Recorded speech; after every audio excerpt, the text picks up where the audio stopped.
The previous version of this raised bed lasted us about 5 years before it succumbed to the rotting elements of the soil. Hey guys, Sean from Living Seeds, your seed guru. Today we are talking about the raised beds in the Living Seeds garden, how we built these beds, what our methodology is behind this raised bed, and why it works so well for us. If you have a look at this raised bed, you can see that this is a massive, magnificent raised bed. And raised beds are really cool because it brings up the gardening level up to hip height. So the nice thing is, and I'm inside the raised bed at the moment, but the nice thing is, if you are working next to this raised bed, you don't have to bend down on your knees to actually garden. The cool thing is, you can be standing and you can access the raised bed all the way to the back. If you're in a wheelchair, you can access the raised bed. If you've got back problems, you can access the raised bed. And it gives you vertical growing area that you might otherwise not have. Places where you'd want to use a raised bed. If you've got a concrete pad or you've got a paved area that you'd like to put a garden in, but you really don't want to rip up the concrete or rip up the paving, you can put a raised bed into that area, and the raised bed doesn't need to be permanent. This raised bed, we rebuilt the raised bed over winter. We're about to fill it up again now. This raised bed, the previous version of this raised bed lasted us about 5 years. The cool thing about raised beds, especially a wooden raised bed like this, is that it needn't be a permanent structure. This raised bed isn't sunk into the ground, it's resting on the ground. So if you've got a concrete pad or you've got a paved area that you'd like to put a garden in, but you're not sure if you want it to be a permanent garden, you can make a wooden raised bed like this. You can put it down, it'll last a couple of years, and then you can always remove it and replace it with another wooden raised bed, which is exactly what we've done in this situation, or you can build a permanent raised bed. This raised bed over here, we've rebuilt this raised bed over winter. The previous version of this raised bed lasted us about 5 years before it succumbed to the rotting elements of the soil. And the rotting elements of the soil is so fantastic, and I'm going to be covering that a little bit later. One of the largest problems that you will have when you're trying to fill a raised bed of this magnitude is finding enough soil to actually put into the raised bed. So the soil that we've got over here, this is actually the soil that we took out of the raised bed before we rebuilt this one. So we are reusing soil. However, this raised bed is slightly larger than the previous version, and we've had to make up organic material that actually goes into the raised bed. And if you can see in front of me, we've got a whole lot of logs that we are burying under the soil of the raised bed. Now, those logs make this raised bed a Hugle Culture raised bed. Now, I'm going to be talking a little bit about Hugle Culture now. It's absolutely a fantastic method of gardening in the southern hemisphere, especially in areas like we're in Gauteng, where we have a summer rainfall. Hugle Culture works slightly differently, and I'll explain that to you now. Another thing that we've done, this log over here, we'll zoom in so that you can see, has a whole lot of fungus that's been growing on it. This log over here also came out of the old raised bed. So we've got logs that came out of the old raised bed that have a high fungal load that's going back into this Hugle Culture bed to increase the fungal dominance in our soil. One of the things that I absolutely love doing in a raised bed like this is planting old gnarled stumps like this. And the reason for it, first of all, it's aesthetically pleasing, it looks nice.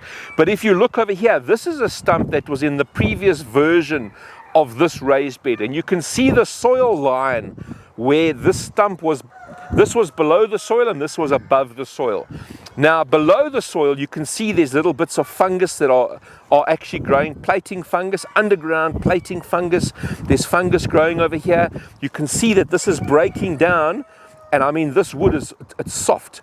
So this wood is actually breaking down and adding carbonaceous matter into the soil.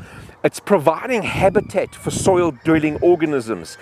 And above here as well, exactly the same thing is happening. You can see that there's fungus growing over here, but there's lots of nooks and crannies that insects, predatory insects, hibernating insects, mating insects, egg-laying insects can use this as an ecosystem to increase their population. This is the other log that we took out of our previous version of this raised bed, and you can see the definite line. This was below the ground. You can see that there's fungus growing over here. At the soil line as well, there's little cocoons over here. There was a cocoon over here. There's all sorts of things happening on this log. And all of this is part of the ecosystem that is working underneath your soil, improving your soil and giving you the most magnificent Hugle culture bed. Let's get into this whole Hugle culture thing. Hugle culture is a European method of gardening. It's a German word meaning mound culture, Hugle culture. The idea is that you have a whole lot of carbonaceous material inside the mound. The logs absorb water over winter. So in the northern hemisphere, they have a lot of snow that packs down onto the ground. This layer of snow will melt multiple times over the winter. That snow melt will be drawn into this Hugle culture mound. The wood inside the Hugle culture mound swells and absorbs the moisture of the snow melt, and then over summer what happens is the plant's roots penetrate into the mound. They will penetrate into the logs. They will extract the water from the logs, and those logs actually act as a sponge. Whenever there's rain, they'll absorb water. When there's no rain, they'll release water for the plants. And you basically do not need to water a Hugle culture mound the whole summer. That is when it's working correctly. What we have found on Livingseeds Farm, we currently run 2 established Hugle culture mounds. Those Hugle culture mounds took 3 years to get to a point where they were functioning effectively. And the reason for that is in Gauteng, where we are, we're in a summer rainfall area. Last summer we had very, very poor rainfall. Our winters are bone dry. What we found is that we actually need to spend a lot of time charging the carbonaceous matter or the logs inside our Hugle culture mound. So you need to keep watering these logs, watering your Hugle culture garden, or in this case our Hugle culture raised bed, to allow these logs to actually absorb water. Now if you look at these logs, there's a whole lot of logs inside here. There's some new logs. We cut down a whole lot of black wattle trees. We removed the bark off the black wattle trees so the black wattles don't start growing in our raised bed. We've got logs that have a whole lot of fungal material on them. So all of this is going to establish a beautiful microbiome inside the soil structure of this container garden. We filled this section up. We've got a couple of logs strategically planted. Some of the logs have got fungal material growing on it. This is an area over here where we have a whole lot of large logs. It's important to note that there's very large spaces between the logs so that we can allow the soil to penetrate deep into this raised bed. One of the biggest mistakes people make is they don't leave enough soil either on top of the logs or in between the spaces of the logs. So the wood is packed too tight, which reduces the root penetration of your vegetables or plants that are growing inside the container garden. 2 things I want to cover quickly. The first thing is I want to reiterate, especially if you're in the southern hemisphere, the charging of the Hugle culture bed is critically important. You are going to need to put down a lot more water in the Hugle culture bed than you would normally put in, because what's happening is the water won't be running out of the Hugle culture bed. The water will be running into the logs inside the Hugle culture bed. But these logs need to get to a critical moisture, let's call it a critical moisture mass, before the logs inside the Hugle culture bed actually start acting as one of these water sponges that will water your bed for you.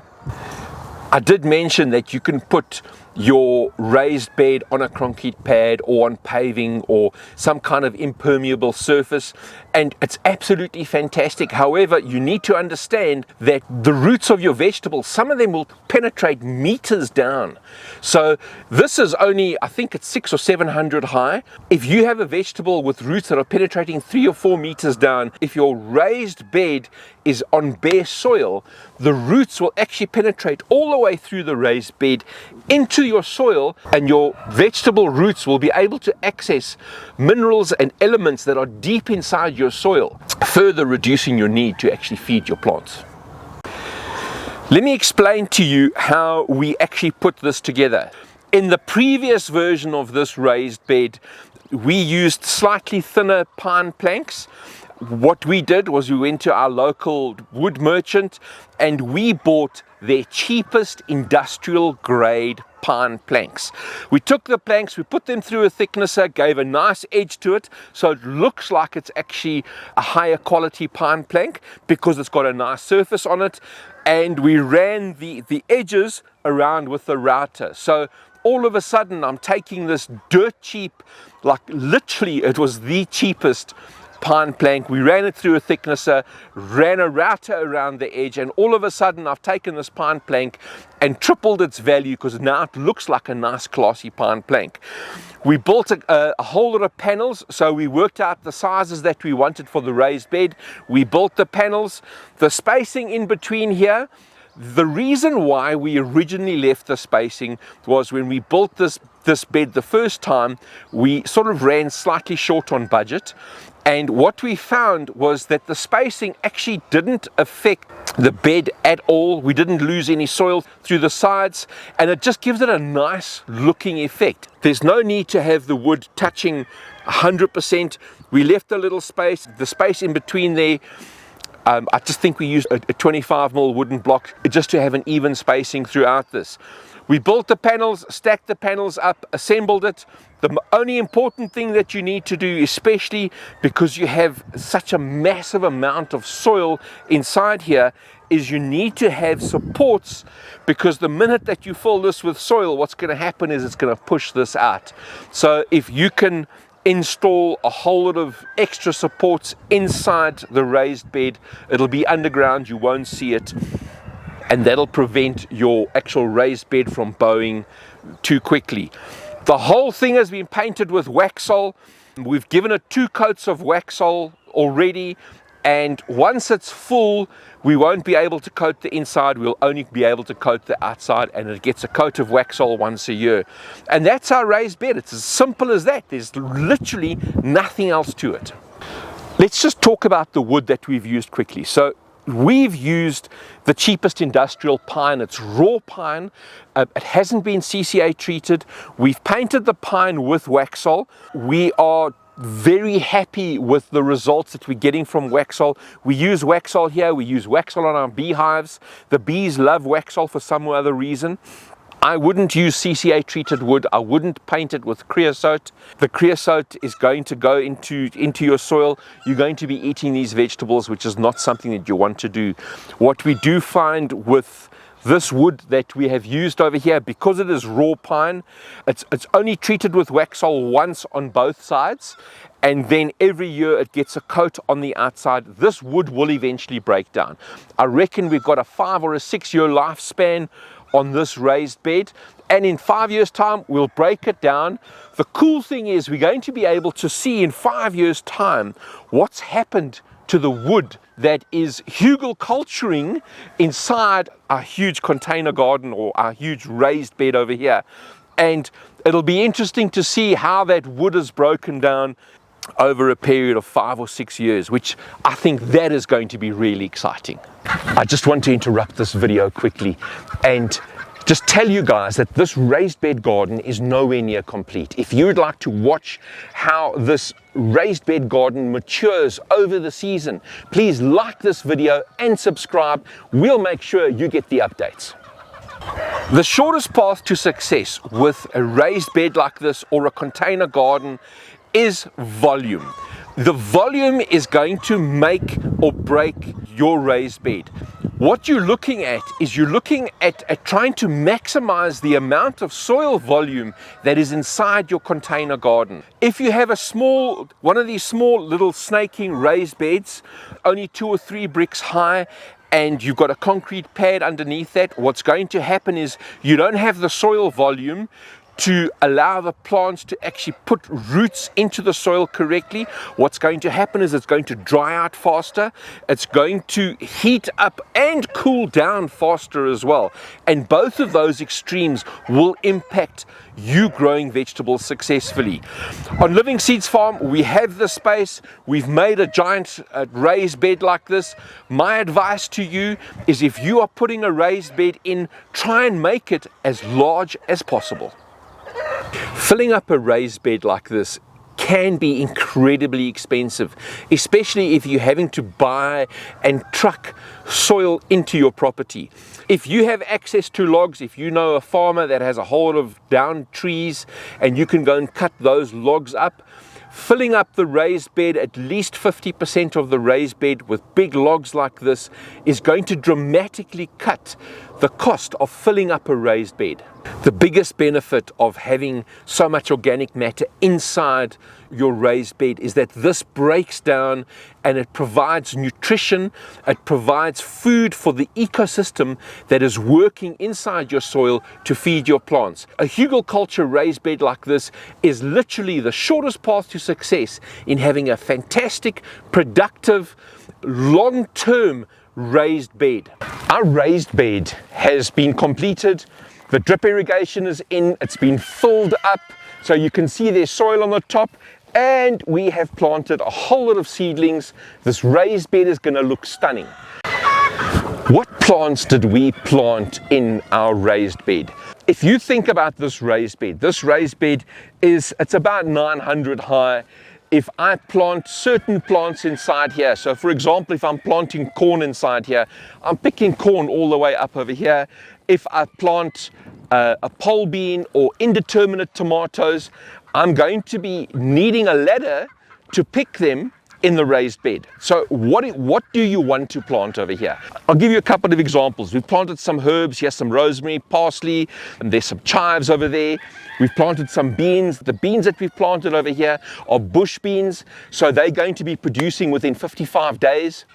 We've planted determinate tomatoes. The pumpkins and squash that we've planted, we haven't planted anything that is overly rampant or too large. So a good example, this squash over here is Jack Be Little. It produces those tiny little personal pumpkins. You can cook them in the oven and each person gets their own whole pumpkin on their plate, which is fantastic. We've got honey nuts. The honey nuts are the tastiest butternut that you could ever eat. They're small little butternuts about this size. Once again, they're personal butternuts. Absolutely fantastic. So what you want to be doing is, in this garden over here, you want to be planting stuff that is short growing, first of all, that is not overly large. You don't want to be planting something like a witboer pumpkin over here, because the witboer is giving you a 3.5–4 kilogram pumpkin like this. It's just going to take over this whole bed. This bed over here, you want to be planting vegetables that are determinate, that are bush types, that have small fruits that don't take over. This Jack Be Little, we are going to train up the back of this over here, and it's going to fall down on the other side. So we'll be harvesting Jack Be Littles on the other side of this raised bed.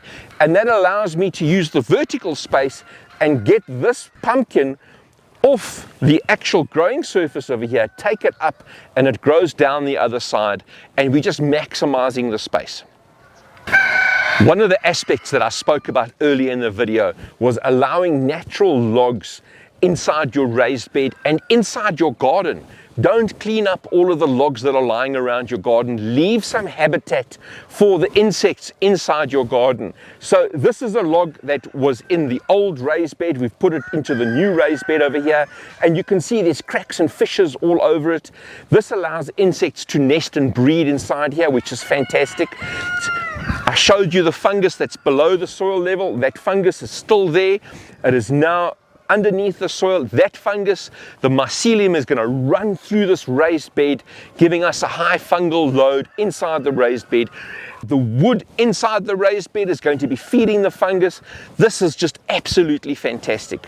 What we also do, and you can see we've got a couple of bee hotels. We have a whole lot of these bee hotels on Livingseeds Farm, and we made them about 6 or 7 years ago, and I reckon we've got about 30 or 40 of these bee hotels. They're dotted all over the farm, and that allows solitary bees and wasps to have a little nesting place to increase the population on Livingseeds Farm. I do have a video on how to make bee hotels. I will leave a link to that video below. It's so important that you guys provide habitat for insects inside your garden.